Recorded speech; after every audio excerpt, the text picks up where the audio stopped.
Assalamualaikum warahmatullahi wabarakatuh. Perkenalkan, nama saya Ikrawati dengan NIM 2204040009, kelas akuntansi syariah 4A. Nah, di sini saya akan memaparkan berbagai artikel dan sumber-sumber masalah dari artikel tersebut. Nah, sebelumnya itu fokus saya di akuntansi publik, bagian perusahaan dan pemerintahan. Adapun tugas yang saya paparkan nanti itu untuk memenuhi dari matkul metode penelitian.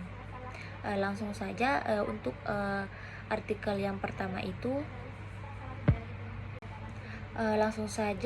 pada artikel yang pertama itu yang berjudul pengaruh independensi, profesionalisme dan etika profesi terhadap kinerja auditor pada kantor akuntan publik.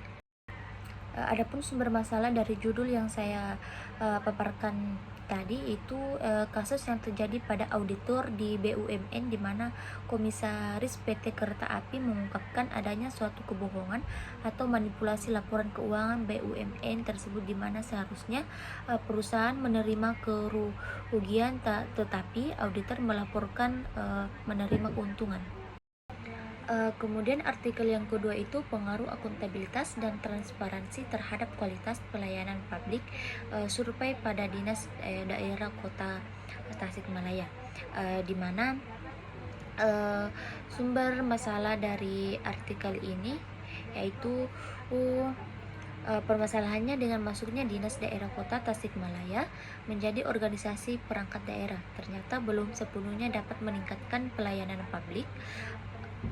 Fakta di lapangan masih ada masyarakat yang kebingungan untuk mencari pelayanan yang sesuai dengan yang dibutuhkan, seperti membuat SIUP atau surat izin usaha perdagangan. Masyarakat ada yang mendatangi dinas koperasi, usaha mikro, kecil dan menengah, perindustrian dan perdagangan.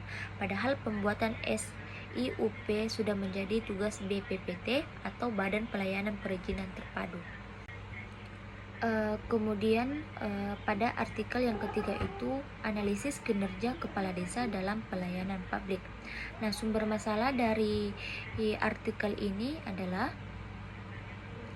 masalah-masalah yang terjadi itu kemampuan kepala desa yang tidak bisa mengatur aparat desa dan mengelola sistem pemerintahan desa, seperti halnya kepala desa belum bisa mengarahkan bawahannya untuk bekerja melayani masyarakat dalam pengurusan administrasi kependudukan. Ada saja aparat desa menunda-nunda pelayanan kepada masyarakat sehingga pengurusan administrasi kependudukan masyarakat tidak cepat selesai sesuai dengan harapan masyarakat.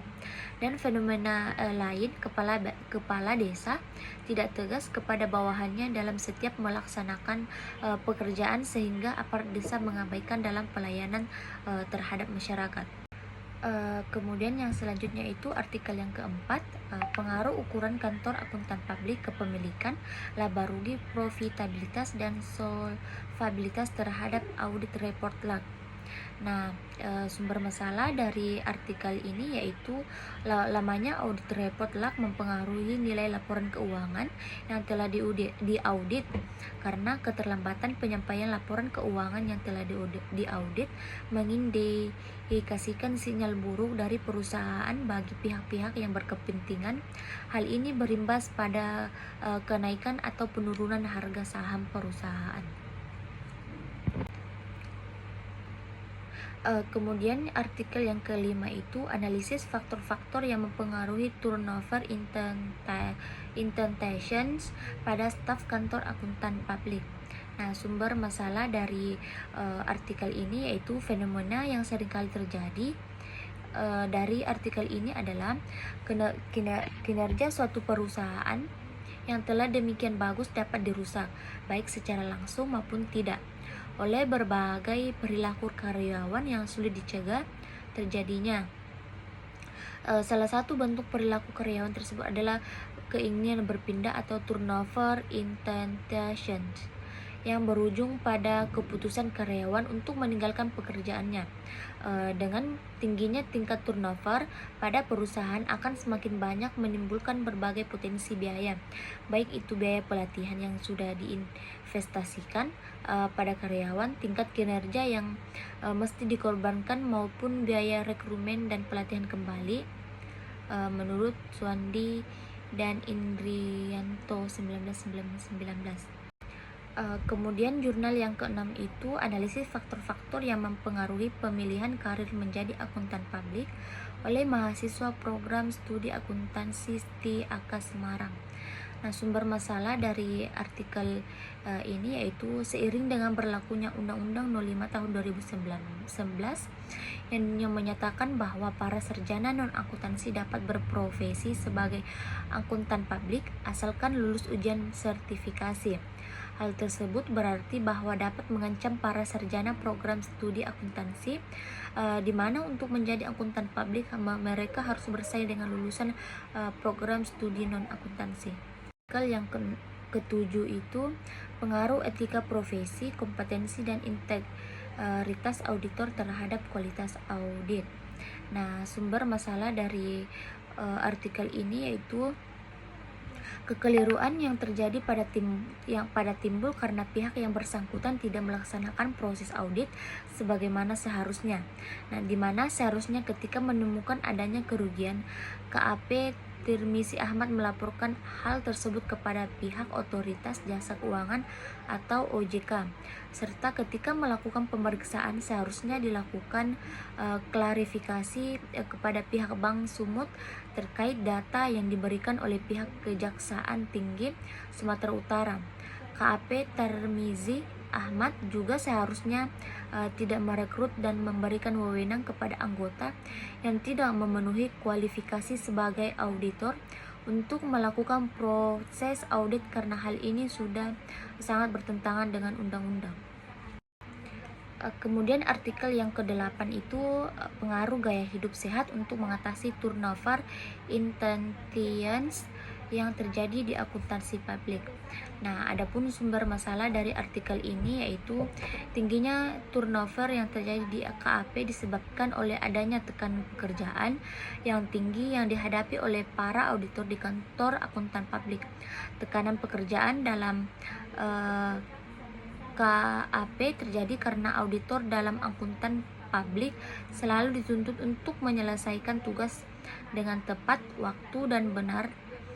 Peran juga menjadi salah satu penyebab stres dalam akuntan publik. Tingginya ambiguitas peran dan konflik peran yang terjadi dalam KAP dapat menyebabkan auditor merasa tertekan dan pada akhirnya dapat menimbulkan keinginan untuk berpindah pekerjaan.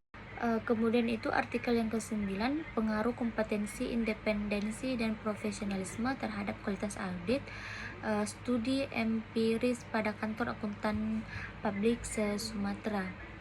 Nah, sumber masalah dari artikel ini yaitu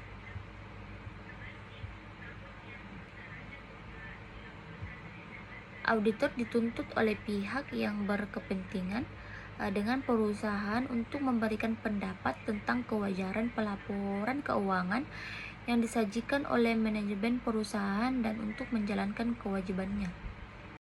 Kemudian itu artikel yang ke-9 pengaruh kompetensi, independensi dan profesionalisme terhadap kualitas audit, studi empiris pada kantor akuntan publik se-Sumatera.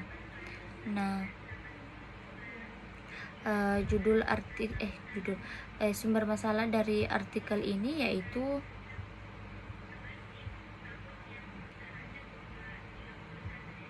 auditor dituntut oleh pihak yang berkepentingan dengan perusahaan untuk memberikan pendapat tentang kewajaran pelaporan keuangan yang disajikan oleh manajemen perusahaan dan untuk menjalankan kewajibannya. Kemudian artikel yang ke-10 itu pengaruh skeptisme profesional dan kompetensi auditor terhadap kualitas audit jarak jauh pada masa pandemi COVID-19 pada kantor akuntan publik di Bandung. Nah, sumber masalah dari artikel ini yaitu kecurangan didasarkan pada peluang yang diterima oleh manajemen untuk berperilaku disfungsional. Peran auditor eksternal dan internal memberikan kontrol atas tindakan disfungsional yang mengarah pada kecurangan. Menurut kecurangan, sehingga auditor dibekali dengan kemampuan secara formal dan informal untuk meningkatkan skeptisme auditor. Selain skeptisme profesional, kompetensi seorang auditor juga menentukan bahwa kemampuannya untuk melakukan audit tidak berpengaruh oleh hal lainnya.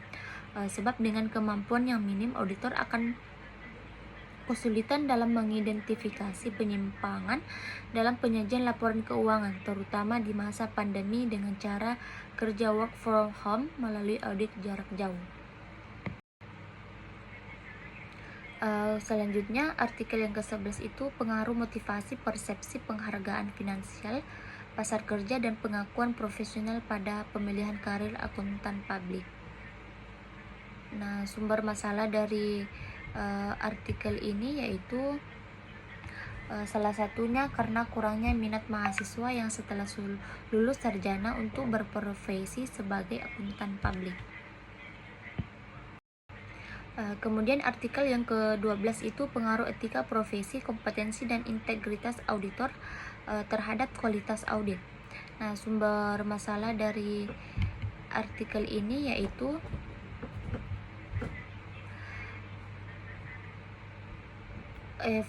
fenomena dari artikel ini yaitu kekeliruan yang terjadi pada yang timbul karena pihak yang bersangkutan tidak melaksanakan proses audit sebagaimana seharusnya, di mana seharusnya ketika menemukan adanya kerugian, Kapten Misi Ahmad melaporkan hal tersebut kepada pihak otoritas jasa keuangan atau OJK, serta ketika melakukan pemeriksaan seharusnya dilakukan klarifikasi kepada pihak Bank Sumut terkait data yang diberikan oleh pihak Kejaksaan Tinggi Sumatera Utara. Kemudian jurnal yang ke-13 itu analisis pengaruh merger dan akuisisi terhadap kinerja perusahaan publik di Indonesia periode 2004 sampai 2019.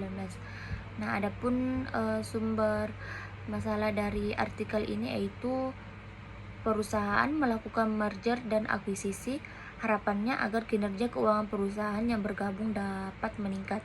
Salah satu tolok ukur kinerja keuangan perusahaan adalah rasio keuangan, sedangkan dilihat dari sisi investasi keberhasilan suatu perusahaan secara tidak langsung dapat diprediksi dari peningkatan harga sahamnya di bursa saham.